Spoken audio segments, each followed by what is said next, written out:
Hello everyone, welcome to learning book. Learning book पे आप सभी का स्वागत है।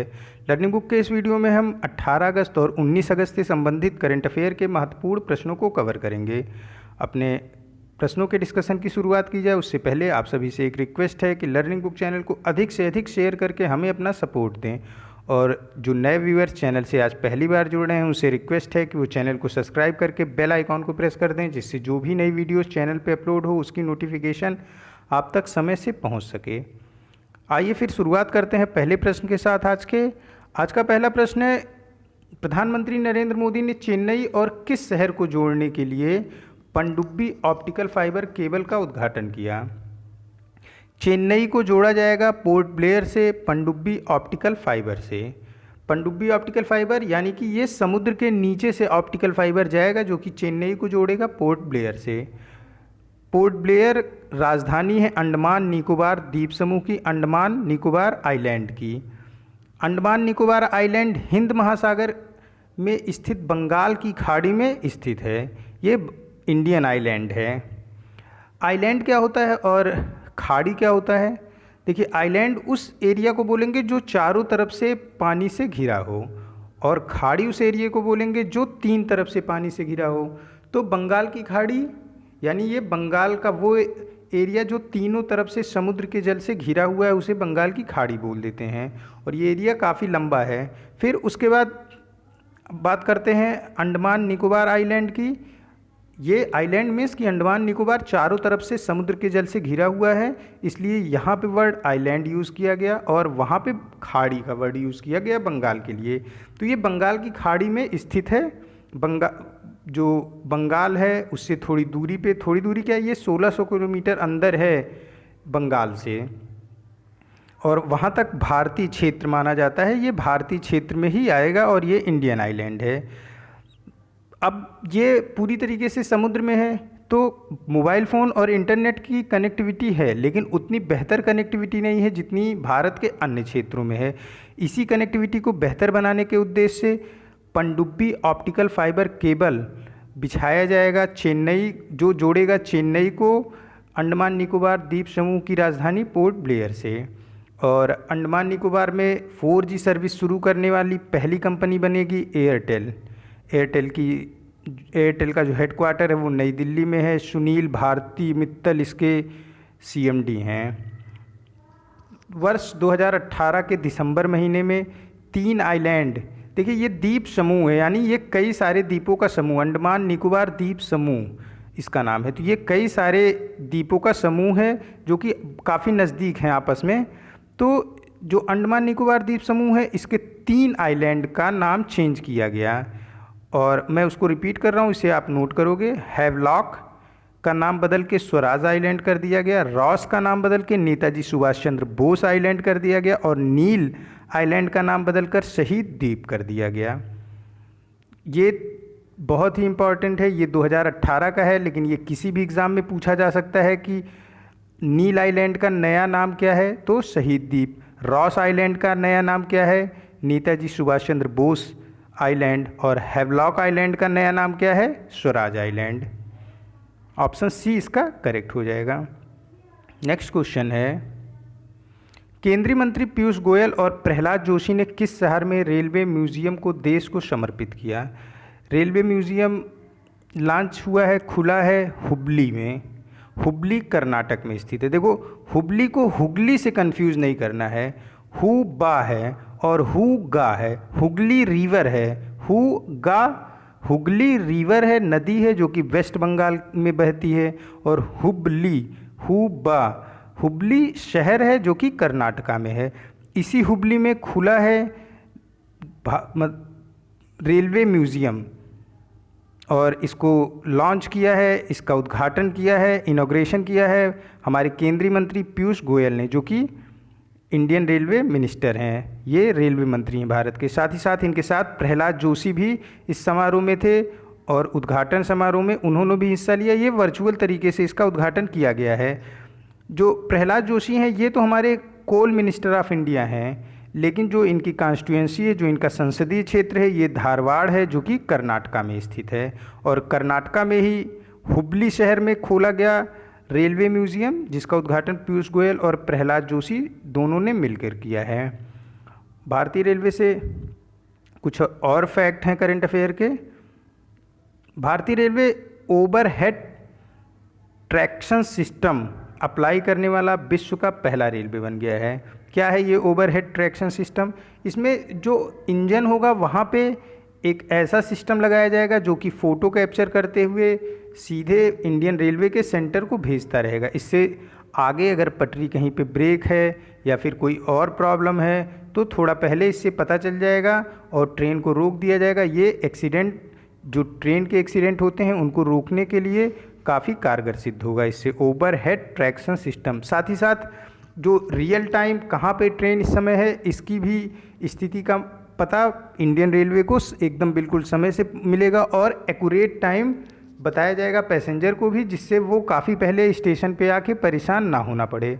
हालांकि 1 जुलाई 2020 को भारतीय रेलवे के लिए ऐतिहासिक दिन रहा, क्योंकि इस दिन भारतीय रेलवे की 201 ट्रेनें अपने गंतव्य स्थान पे बिल्कुल सही समय पे पहुंची थी।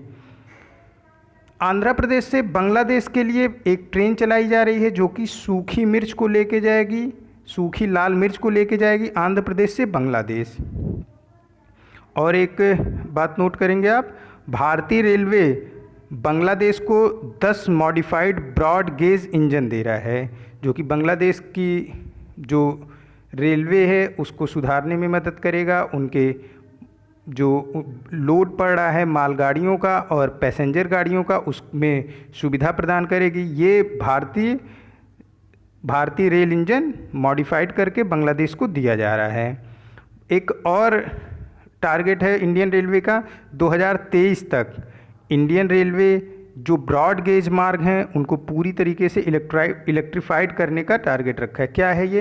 देखो, एक छोटी लाइन और बड़ी लाइन आप सुने होंगे, तो जो ब्रॉड गेज है ये बड़ी लाइन को बोलते हैं। तो बड़ी लाइन से संबंधित जितने भी पटरियां हैं उन सबको इलेक्ट्रीफाइड करने का लक्ष्य रखा है 2023 तक भारतीय रेलवे ने।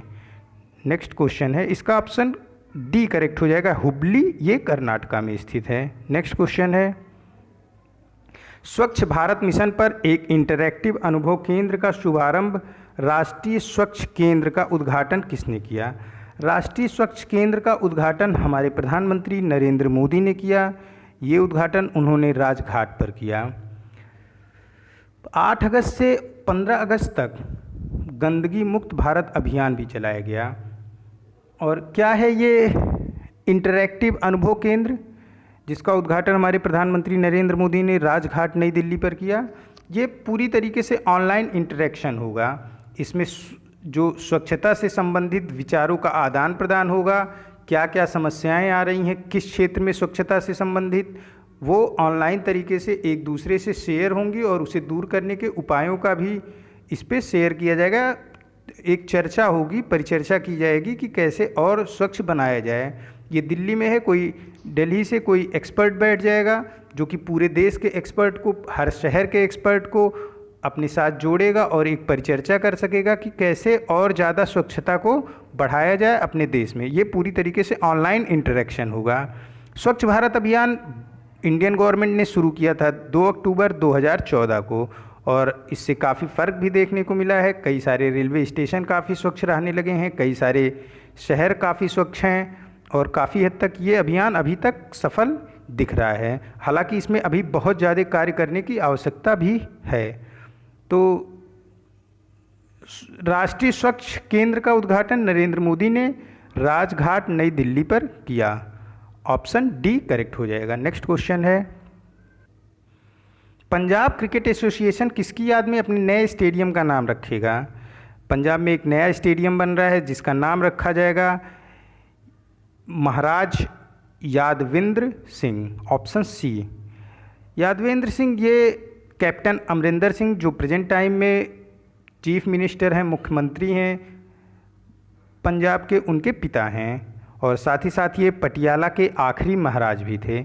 इन्होंने 1934 में इंग्लैंड के खिलाफ भारत के लिए टेस्ट मैच खेला था और अब जो नया स्टेडियम पंजाब में बन रहा है उसका नाम रखा जाएगा Maharaj Yadvendra Singh. Option C correct हो जाएगा। नेक्स्ट क्वेश्चन है,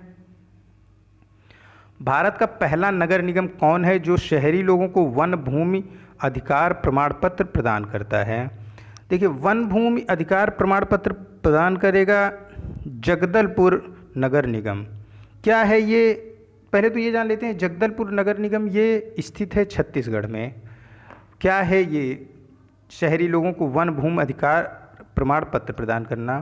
कोई पेड़ है, कोई एरिया है जहाँ पे पेड़ लगे हुए हैं, तो उनकी देखभाल करने के लिए जो अपने आप स्वेच्छा से आगे आएगा उसको एक प्रमाण पत्र दिया जाएगा। अगर जैसे कोई पेड़ है, कोई एरिया है जहाँ पे पेड़ों की संख्या ज़्यादा है और वो नगर निगम जगदलपुर में आता है, तो नगर निगम जगदलपुर का कोई व्यक्ति जो वॉलंटियरिंग करेगा, अपने आप स्वेच्छा से उन पेड़ों की देखभाल करने का जिम्मा उठाएगा और सुचारू रूप से उसकी देखभाल करेगा, उसको प्रमाण पत्र जारी करेगा जगदलपुर छत्तीसगढ़ का नगर निगम। इससे क्या होगा? लोगों में एक पेड़ के प्रति भावना जगेगी कि उन्हें एक सर्टिफिकेट दे रहा है नगर निगम, उनका नाम जो है शहर में पेपरों में आएगा, तो लोग उत्सुक होंगे इस कार्य को करने के लिए और पर्यावरण के प्रति जागरूक होंगे। तो ऑप्शन इसका डी करेक्ट हो जाएगा। जगदलपुर छत्तीसगढ़ वन भूमि अधिकार प्रमाण पत्र प्रदान करता है अपने शहरी लोगों के लिए, जो भूमि अधिकार प्रमाण पत्र होगा। और बीजापुर छत्तीसगढ़ अभी समाचार में बना हुआ था, आकांक्षात्मक जिलों की डेल्टा रैंकिंग में ये पूरे इंडिया में शीर्ष पर रहा।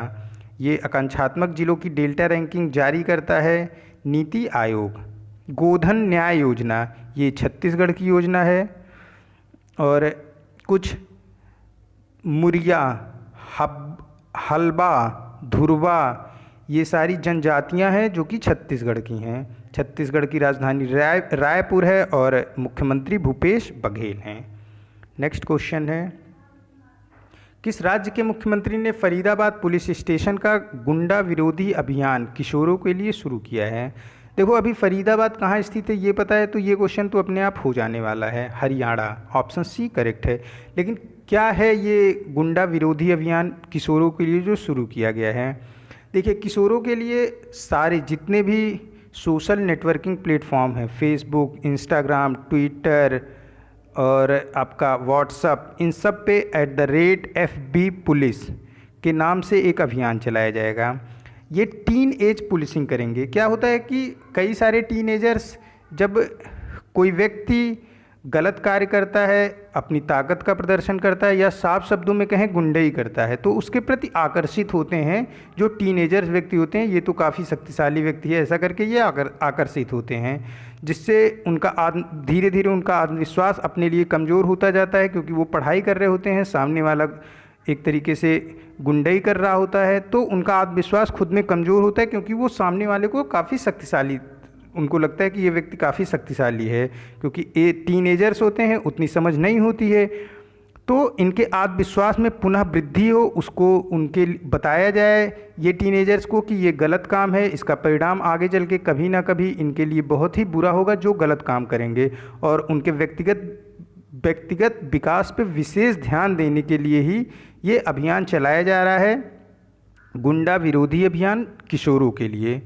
और ये फरीदाबाद की पुलिस चला रही है, जिसका उद्घाटन किया मुख्यमंत्री, हरियाणा के मुख्यमंत्री ने। ऑप्शन सी करेक्ट हो जाएगा। नेक्स्ट क्वेश्चन है, किस देश ने पानी जहाज़ से तेल रिसाव पर आपातकालीन की घोषणा की? देखो, ये आपातकालीन की घोषणा की, ये पूरा क्वेश्चन था कि ये थोड़ा टाइपिंग में गलती हुई, इन्वायरमेंटल इमरजेंसी यानी कि पर्यावरणीय आपातकाल की घोषणा की। पर्यावरणीय आपातकाल की घोषणा की मॉरिशस ने। हुआ क्या? मॉरिशस हिंद महासागर क्षेत्र का देश है। ये मॉरिशस समुद्री तट पर जापान का एक शिप आया, वहाँ पे फंस गया, और इस पे क्या था, इस पे कच्चा तेल लदा हुआ था, कच्चा तेल कंटेनरों में लदा हुआ था। किसी तरीके से उन कंटेनरों में रिसाव हुआ और काफ़ी मात्रा में ये कच्चा तेल रिसाव के बाद समुद्र तल पे आ गया और पूरा का पूरा समुद्र तल काला हो गया। इसके बाद मॉरिशस के प्रधानमंत्री प्रवीण जगन्नाथ ने वहाँ पे आपातकालीन की घोषणा की, इन्वायरमेंटल इमरजेंसी पर्यावरणीय आपातकालीन की घोषणा की थी। ऑप्शन ए इसका करेक्ट हो जाएगा। मॉरिशस के प्रधानमंत्री प्रवीण जगन्नाथ हैं। नेक्स्ट क्वेश्चन है, हाल ही में 6 किस्तों में मैं फिर से रिपीट कर रहा हूँ, हाल ही में 6वीं किस्त के रूप में प्रधानमंत्री किसान योजना के तहत किसानों को कितनी राशि हस्तांतरित की गई। देखिए, किसानों को कुल हस्तांतरित की गई राशि 6वीं किस्त के लिए 17,000 करोड़ रुपए है। ये सरकार ने 6वीं किस्त दी। देखिए, सरकार ने प्रधानमंत्री किसान सम्मान निधि की घोषणा की थी। ये 14 फरवरी 2019 को इसकी घोषणा की गई थी। उत्तर प्रदेश के गोरखपुर से हमारे प्रधानमंत्री नरेंद्र मोदी ने इस प्रधानमंत्री किसान सम्मान निधि को लॉन्च किया था। इसमें किसान को हर चौथे महीने उनके बैंक अकाउंट में डायरेक्ट 2,000 रुपये जाएगा, यानी पूरे साल के दौरान एक किसान को 6,000 रुपये केंद्र सरकार की तरफ से दिया जाएगा। ये उनको असिस्ट किया जाएगा, उनको सहायता प्रदान की जाएगी ताकि वे अपने खेती बाड़ी के सामान को खरीद सकें समय से। ये 6,000 रुपये उनको कुल मिला के एक तरीके से सहायता के रूप में दिया जा रहा है केंद्र सरकार द्वारा। इसको लॉन्च किया गया था गोरखपुर से 24 फरवरी 2019 को, प्रधानमंत्री किसान सम्मान निधि। उसी की ये 6वीं किस्त गई। हर चौथे महीने किस्त जाती है, यानी कि साल में 3 बार किस्त जाएगी, 2-2 हज़ार की 6,000 रुपये। और ये 6वीं किस्त थी। कोविड-19 की वजह से गवर्नमेंट ये किस्त थोड़ा जल्दी रिलीज कर रही है ताकि किसानों को अगर कोई उनको कठिनाई आ रही है अपने जीवन यापन में, तो ये पैसे उनके लिए थोड़ी बहुत मदद कर सकेंगे। ऑप्शन सी करेक्ट हो जाएगा। 17,000 करोड़ रुपए 6वीं किस्त के लिए कुल 17,000 करोड़ रुपए जारी किया गया केंद्र सरकार द्वारा किसान सम्मान निधि योजना में। ऑप्शन सी करेक्ट हो जाएगा। नेक्स्ट क्वेश्चन है, एमएसएमई की आपातकालीन क्रेडिट लाइन गारंटी योजना के तहत अधिकतम ऋण राशि कितनी है। कोविड-19 सिचुएशन में लॉकडाउन हुआ, एमएसएमई सेक्टर लॉस में चले गए और नए एमएसएमई तो खासकर बहुत ही ज़्यादा लॉस में गए। इससे क्या हुआ कि अब इन एमएसएमई को एक सहायता प्रदान हो, इसके लिए केंद्र सरकार ने, जो पहले क्या था कि 5 करोड़ रुपए तक अधिकतम इनको आपातकालीन क्रेडिट लाइन योजना के तहत लोन दिया जाता था, लेकिन अब इनको ये लोन दिया जाएगा कुल 10 करोड़ रुपए तक का। ऑप्शन ए करेक्ट हो जाएगा। इसके लिए 3 लाख करोड़ रुपए केंद्र सरकार द्वारा बैंकों को दिया गया है ताकि ये बैंक जो भी एमएसएमई सेक्टर में लॉस में है, यानी कि उनका पहले से एमएसएमई चल रहा है लेकिन वो लॉस में चला गया, वो उनको उस अपने जो लॉस में गया एमएसएमई है या बंद पड़ गया एमएसएमई है उसको फिर से जो है वो चल सके, सुचारू रूप से चल सके, उसके लिए कुल 10 करोड़ रुपए तक का लोन दिया जाएगा, मैक्सिमम 10 करोड़ रुपए तक का। ये लोन उन लोगों के लिए नहीं है जो बिल्कुल नया एमएसएमई खोलेंगे। ये लोन सिर्फ उनके लिए है जिनका एमएसएमई पहले से चल रहा था और किन्हीं कारणों से क्या, अभी तो कोविड-19 सिचुएशन की वजह से ही काफ़ी सारे एमएसएमई बंद पड़ गए थे, उनको एक ऊर्जा मिले, इसके लिए ही मैक्सिमम 10 करोड़ तक का लोन उनको दिया जाएगा। इसके लिए बैंकों को 3 लाख करोड़ रुपए केंद्र सरकार द्वारा दे दिया गया है। और यहाँ पे एक और मध्य प्रदेश सरकार ने SC/ST के लिए संबल योजना शुरू किया गया है। संबल योजना किस गवर्नमेंट की है? ये मध्य प्रदेश की गवर्नमेंट है। किसके लिए? SC/ST के लिए। और जो है नेक्स्ट क्वेश्चन है, किस राज्य सरकार ने वन में रहने वालों को समर्थन करने के लिए इंदिरा वन मितान योजना की शुरुआत की है? इंदिरा वन मितान योजना की शुरुआत की है छत्तीसगढ़ सरकार ने। इसका प्रमुख उद्देश्य है कि वनवासियों को आत्मनिर्भर बनाना और इसमें लक्ष्य रखा गया है कि 19 लाख परिवारों को जो कि इन वन क्षेत्रों में रहते हैं, अनुसूचित क्षेत्रों से हैं, उनको कवर किया जाएगा। कुल 19 लाख परिवारों को इंदिरा वन मितान योजना के तहत कवर किया जाएगा और उनको फाइनेंशियल असिस्ट किया जाएगा और जिससे वे आत्मनिर्भर हो सकें। राजीव गांधी न्याय योजना भी किसानों के लिए चला रहा है छत्तीसगढ़। आदर्श पुलिस स्टेशन योजना भी छत्तीसगढ़ चला रहा है ताकि आदर्श पुलिसिंग को छत्तीसगढ़ में लागू किया जा सके। इंदिरा रसोई योजना ये राजस्थान सरकार की योजना है। तेंदू पत्ता संग्रह करने वालों के लिए तेंदू पत्ता सामाजिक सुरक्षा योजना चलाया जा रहा है, तेंदूपत्ता जो इकट्ठा करते हैं उनके लिए छत्तीसगढ़ सरकार द्वारा। तो छत्तीसगढ़ की मैंने यहाँ पे देखिए कई सारी योजनाएं गिना दी, उसको कवर करिए। इंदिरा वन मितान योजना छत्तीसगढ़ की, ये वनवासियों के लिए है, उनको आत्मनिर्भर बनाने के लिए है। राजीव गांधी किसान न्याय योजना किसानों के लिए छत्तीसगढ़ की। आदर्श पुलिस स्टेशन योजना छत्तीसगढ़ की। और तेंदूपत्ता संग्रह करने वालों के लिए सुरक्षा योजना, ये किसकी है? ये भी छत्तीसगढ़ की है। इंदिरा वन मितान योजना छत्तीसगढ़ की, लेकिन इंदिरा गांधी रसोई योजना ये राजस्थान की है। नेक्स्ट क्वेश्चन है, भौगोलिक सूचना प्रणाली आधारित मंच ग्लोबल इंफॉर्मेशन सिस्टम आधारित मंच स्थापित करने के लिए किस राज्य केंद्र शासित प्रदेश ने आईआईटी दिल्ली के साथ एक समझौता ज्ञापन पर हस्ताक्षर किया?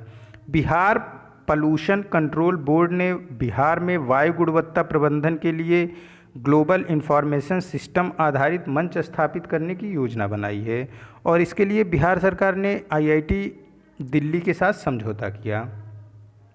जो ये ग्लोबल इंफॉर्मेशन सिस्टम स्थापित किया जाएगा, ये बिहार के शुरुआत में 3 जगहों पे पटना, गया और मुजफ्फरपुर में स्थापित किया जाएगा।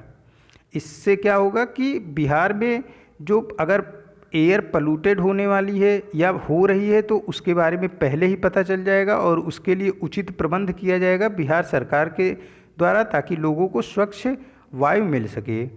IQ एयर विजुअल ने अपनी एक रिपोर्ट में बताया कि भारत पूरे विश्व का 5वां सबसे प्रदूषित देश है। IQ एयर विजुअल की रिपोर्ट के अनुसार पूरे विश्व का सबसे प्रदूषित शहर गाजियाबाद है। पूरे विश्व का 5वां सबसे प्रदूषित देश भारत, पूरे विश्व का सबसे प्रदूषित शहर गाजियाबाद, ये रिपोर्ट जारी की IQ एयर विजुअल ने। और बिहार के बारे में 1-2 पॉइंट और नोट करेंगे। पंकज त्रिपाठी ये एक्टर हैं, एक्टिंग का काम करते हैं, इनको बिहार सरकार ने पटना खादी माल का ब्रांड एम्बेसडर घोषित किया है। स्मॉग टावर क्या होता है? जो अपने आसपास के वायु को शुद्ध करने का काम करेगा। भारत का पहला स्मॉग टावर जो लगा है ये दिल्ली के लाजपत नगर में लगा है। भारत का पहला स्मॉग टावर क्या करेगा? ये पूरे वायु के वातावरण को शुद्ध करेगा, वायु को शुद्ध करेगा, जिससे वातावरण शुद्ध होगा। ये पहला लगा है कहाँ पे? भारत में, दिल्ली के लाजपत नगर में। नेक्स्ट क्वेश्चन है, विशाखापट्टनम में अपना पहला केंद्र स्थापित करने के लिए आंध्र प्रदेश सरकार द्वारा समझौता ज्ञापन पर हस्ताक्षर करने वाली कंपनी कौन सी है?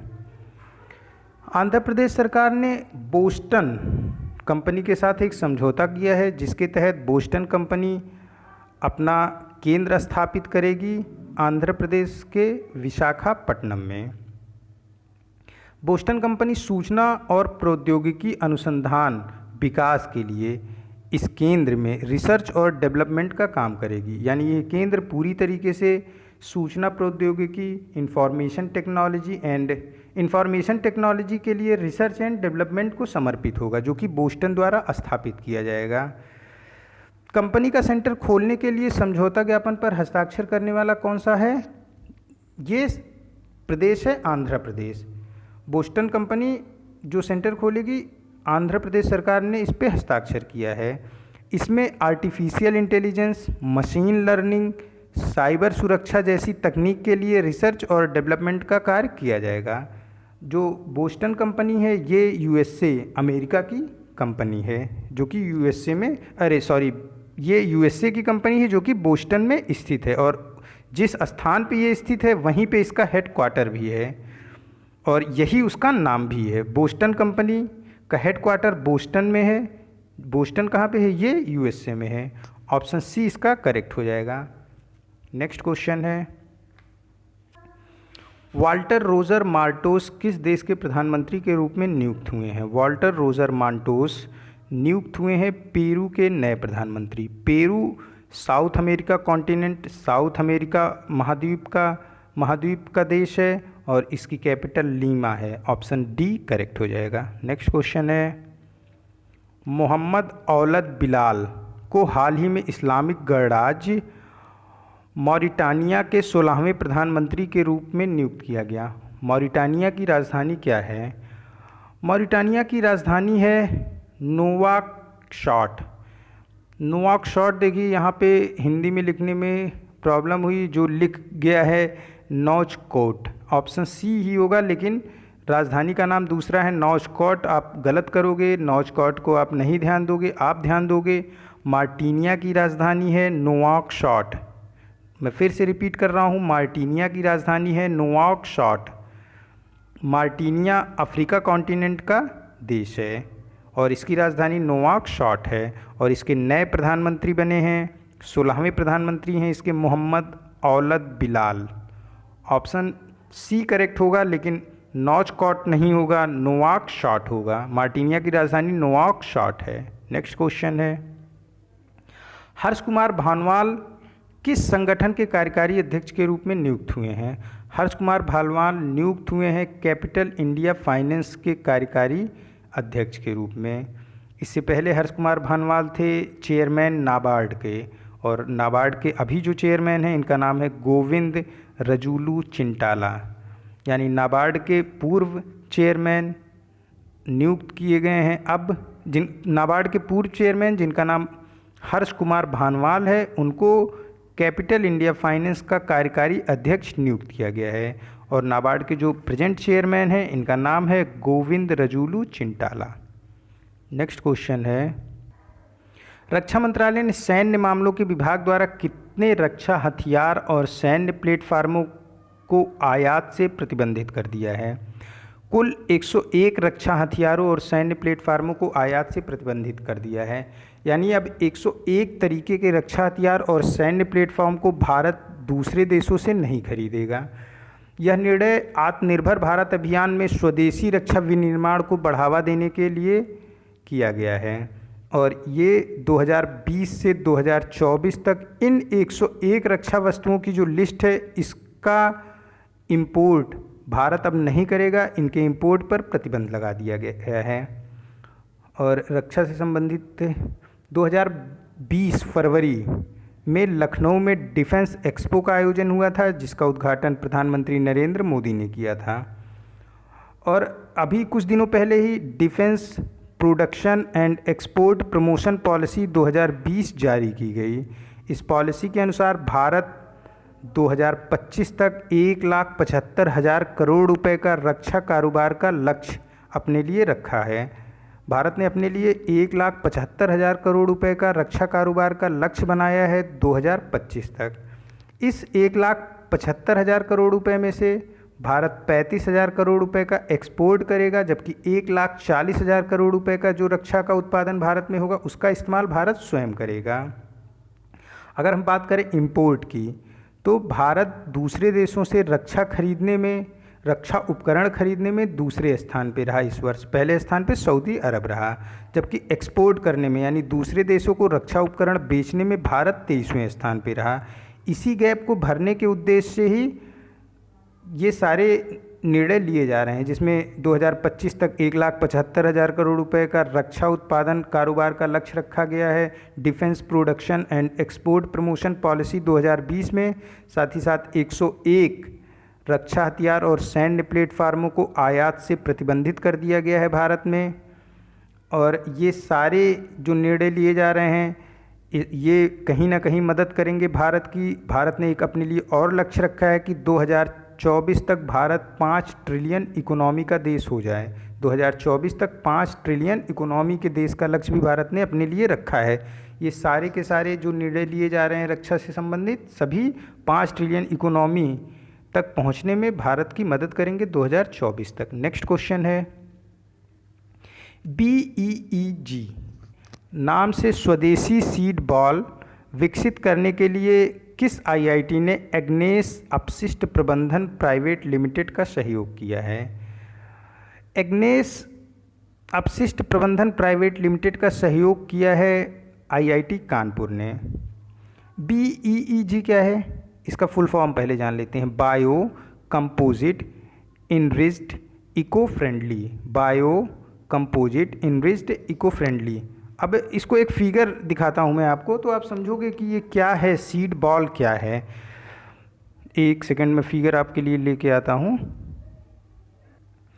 देखो ये आपको बॉल दिख रहा होगा, इस बॉल में से प्लांट निकले हुए हैं। इस सीड बॉल को बोने के लिए गड्ढा खोदने या फिर खेत की जुताई करने की आवश्यकता नहीं है। इस बॉल को जहाँ पे उगाना है बस वहाँ पे सीड की तरफ फेंक देना है। फिर ये बॉल जब मिट्टी और पानी के संपर्क में आएगा तो खुद ब खुद अंकुरित हो जाएगा और पौधे का रूप ले लेगा। तो और ये पूरी तरीके से जो बॉल है ये bio composite enriched eco friendly ball है। अभी क्या है कि जैसे क्वेश्चन पे आते हैं, अब जैसे गेहूं बोना है किसानों को, तो उसके लिए क्या खेत की पहले जुताई करनी पड़ती है। जहाँ पे गेहूं को बोना होता है वहाँ पे जुताई करनी पड़ती है, फिर गेहूं को बोते हैं। तो क्या है, इससे जुताई करने की ज़रूरत नहीं होगी, गड्ढा खोदने की ज़रूरत नहीं होगी, बस आपको ये बॉल फेंक देना होगा। ये पूरी तरीके से bio composite enriched eco friendly ball होगा। फिर जब ये बॉल मिट्टी के संपर्क में तो फेंकते ही आ गया, फिर जब पानी के संपर्क में आएगा तो जो bio composite enriched eco friendly ball है ये धीरे धीरे खुद ब खुद जब पौधे अंकुरित हो जाएंगे तो ये मिट्टी में मिल जाएगा और साथ ही साथ कुछ ना कुछ कहीं ना कहीं ये फर्टिलाइज़र का भी काम करेगा। जो कैसा फर्टिलाइज़र होगा, ये इको फ्रेंडली फर्टिलाइज़र होगा। और फिर पानी के संपर्क में और मिट्टी के संपर्क में आते ही ये अंकुरित होकर नए पौधे का रूप ले लेंगे। इस BEEG नाम के स्वदेशी सीड बॉल को विकसित किया है IIT कानपुर ने। IIT कानपुर ने मदद की है एग्नेस अपशिष्ट प्रबंधन प्राइवेट लिमिटेड की। IIT कानपुर ने N95 फेस मास्क भी बनाने का कार्य शुरू किया है और ये पर डे लगभग 70,000 फेस मास्क बनाकर लोगों तक पहुंचाने का कार्य कर रहे हैं। दुकानों तक पहुंचाया जा रहा है जिससे लोगों को फेस मास्क आसानी से उपलब्ध हो। N95 फेस मास्क बनाने का काम भी IIT कानपुर कर रहा है। IIT कानपुर ने एक अभियान चलाया, एक कैंपेन चलाया, क्राउड फंडिंग कैंपेन क्या है? इस कैंपेन के थ्रू IIT कानपुर के जो एलुमनी हैं, जो IIT कानपुर से पास आउट हैं और कहीं पे अच्छी पोजीशन पे हैं, ये उनका एक ग्रुप है IIT एलुमनी लोगों का। इस ग्रुप के through IIT Kanpur poor student के लिए लैपटॉप खरीद के उनको देने का कार्य कर रहा है, जिससे जो ऑनलाइन क्लास होती है ये गरीब बच्चे वो ऑनलाइन क्लास को अटेंड कर सके। इसी के लिए IIT कानपुर ने क्राउड फंडिंग कैंपेन चलाया जिसमें IIT एलुमनी ने पुअर स्टूडेंट्स के लिए लैपटॉप खरीद के दिया ताकि ये छात्र जो गरीबी से जूझ रहे हैं वो भी ऑनलाइन क्लास को अटेंड कर सके। क्या है, अभी कोविड-19 की वजह से जो सिचुएशन है उसमें ऑनलाइन क्लास का चलन काफ़ी बढ़ा है। इस वजह से लोगों को लैपटॉप, टैबलेट, इंटरनेट इन सब की ज़रूरत पड़ रही है। इसी वजह से क्राउड फंडिंग कैंपेन चलाया गया IIT कानपुर के द्वारा। IIT कानपुर ने ही जो डिफेंस मंत्रालय है उसके साथ आर्टिफिशियल इंटेलिजेंस और मशीन लर्निंग टूल विकसित करने के लिए भी समझौता किया है। ऑप्शन C करेक्ट हो जाएगा। नेक्स्ट क्वेश्चन है, PS श्रीधरन पिल्लई द्वारा लिखित पुस्तक कोरोना कविता काल, Republic day 2020, 10 speakers the governor, THUS है 10 मतलब 10 नहीं, यहाँ पे THUS। अब हिंदी में लिखने में थोड़ी वो आती है तो मैं बता रहा हूँ आपको, THUS 10 स्पीकर्स द गवर्नर हाल ही में जारी हुई। और क्वेश्चन ये है कि PS श्रीधरन पिल्लई ये किस राज्य के राज्यपाल हैं? PS श्रीधरन पिल्लई ये राज्यपाल हैं मिजोरम के। ये BJP के लीडर हुआ करते थे, केरला से बिलोंग करते हैं। इन्होंने 100+ विषय पर किताब लिखी है, 100+ सब्जेक्ट पर किताब लिखी है और अभी हाल में इनकी 3 किताबें रिलीज हुई, कोरोना कविता काल, Republic day 2020, 10 speakers the governor. और यही क्वेश्चन है कि ये तीनों किताब लिखने वाले जो हैं ये किस राज्य के राज्यपाल हैं? ये मिजोरम राज्यपाल के राज्यपाल हैं। ऑप्शन B करेक्ट हो जाएगा। नेक्स्ट क्वेश्चन है, हाल ही में समाचार में रहे लेशराम मंटोम्बी सिंह किस खेल से जुड़े हैं? लेशराम मंटोम्बी सिंह ये फुटबॉल खेल से जुड़े हैं और ये समाचार में इस वजह से रहे क्योंकि इनका निधन हो गया। काफ़ी बीमारी के बाद इनका निधन हुआ, लंबे समय तक ये बीमार रहे। ये भारतीय फुटबॉल टीम के लिए इन्होंने खेला है, साथ ही साथ मोहन बागान क्लब जो कि कोलकाता में है, मोहन बागान क्लब के लिए भी ये कैप्टन के रूप में खेले थे। मोहन बागान फुटबॉल क्लब के कैप्टन के रूप में भी इन्होंने फुटबॉल खेला था और भारतीय फुटबॉल टीम के लिए भी इन्होंने फुटबॉल खेला था। और ये मूल रूप से मणिपुर के इम्फाल के नज़दीक एक गांव से बिलोंग करते थे और इन्होंने मणिपुर के इम्फाल के नज़दीक अपने पैतृक गांव में ही अपनी आखिरी सांस ली। ऑप्शन डी करेक्ट हो जाएगा। नेक्स्ट क्वेश्चन है, परमाणु बम का कोड नाम क्या था जो 9 अगस्त 1945 को नागासाकी जापान में गिराया गया था? 9 अगस्त 1945 को नागासाकी शहर जो कि जापान का है, उसके ऊपर अमेरिका द्वारा एक परमाणु बम गिराया गया था। उसका कोड नेम क्या था? उसका कोड नेम था, देखिए कोड नेम तो इंग्लिश में था फैट मैन, लेकिन अभी फैट मैन को हिंदी में क्या कहेंगे? मोटा आदमी। लेकिन आप फैट मैन और मोटा आदमी दोनों नाम याद रखोगे। तो इसका कोड नाम क्या था? इसका कोड नेम था फैट मैन ऑब्लिक मोटा आदमी, फैट मैन या मोटा आदमी। 9 अगस्त 1945 को ये गिराया गया था नागासाकी के ऊपर। फैट मैन को नागासाकी जो कि जापान का शहर है, गिराया था किसने? अमेरिका ने गिराया था। अब 9 अगस्त को प्रत्येक वर्ष शांति को बढ़ावा देने और परमाणु हथियार के खतरे के बारे में जागरूकता बढ़ाने के उद्देश्य से नागासाकी दिवस मनाया जाता है। और ये सोचिए आपकी 9 अगस्त 1945 को गिराया गया और जिसका इफ़ेक्ट आज तक है। तत्काल समय पे तो लगभग 74,000 लोगों की मौत हुई थी एक साथ, लेकिन उसका इफ़ेक्ट आज तक भी है। लोग कई सारी बीमारियों तक से आज भी जूझ रहे हैं जो 1945 में गिराया गया था। 75 वर्ष बाद भी इसका कितना गहरा इफ़ेक्ट होता है किसी परमाणु बम का, ये सोचने वाली बात है। इसी के बारे में लोगों को जागरूक करना, शांति को बढ़ावा देना, परमाणु हथियार के खतरे के बारे में बताना, कितना लंबा इफ़ेक्ट होता है। सोचिए 75 साल बाद भी अभी भी लोग वहाँ के किसी न किसी बीमारी से ग्रसित हैं जो कि संबंधित बीमारी है उसी परमाणु बम की, फैट मैन परमाणु बम की, जो कि गिराया था यूएसए ने नागासाकी पर। अब देखिए कोड नेम की बात आई है तो कुछ कोड नेम जो इम्पॉर्टेंट है मैं उनको रिपीट कर रहा हूँ, आप इसे नोट करोगे। कोड नेम है ऑपरेशन पोलो। ऑपरेशन पोलो भारतीय आर्मी द्वारा चलाया गया था 1948 में।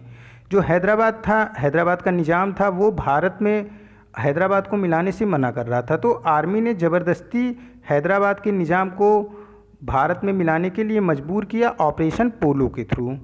ऑपरेशन विजय ये 1961 में भारतीय आर्मी द्वारा चलाया गया, जिसमें गोवा और दमन दीव को पुर्तगीज़ द्वारा खाली कराया गया था। 1961 तक हमारा देश 1947 में आज़ाद हुआ, लेकिन गोवा दमन दीव ये पुर्तगीज़ के कब्जे में 1961 तक रहा। ऑपरेशन विजय द्वारा गोवा और दमन दीव को खाली कराया हमारी आर्मी ने पुर्तगीज़ लोगों से। ऑपरेशन ब्लू स्टार, पंजाब में कुछ अलगाववादी ग्रुप थे जो कि एक अलग पंजाब देश की मांग कर रहे थे, जिसका नाम वो बोल रहे थे खालिस्तान रखा जाएगा। उनको दबाने के लिए ऑपरेशन ब्लू स्टार चलाया गया था हमारे आर्मी द्वारा। फिर ऑपरेशन ब्लू स्टार के तुरंत बाद ही पंजाब में ऑपरेशन वुड रोज चलाया गया आर्मी द्वारा। क्यों था? कुछ पब्लिक थी जो प्रोटेस्ट कर रही थी सरकार के विरुद्ध, उसको दबाने के लिए ऑपरेशन वुड रोज चलाया गया पंजाब में आर्मी के द्वारा। ऑपरेशन मेघदूत चलाया गया था सियाचिन ग्लेशियर को पाकिस्तान के कब्जे से मुक्त कराने के लिए, और उसमें हमारी आर्मी सफल भी रही थी। ऑपरेशन मेघदूत ये सियाचिन ग्लेशियर को मुक्त कराया था हमारी आर्मी ने पाकिस्तान से।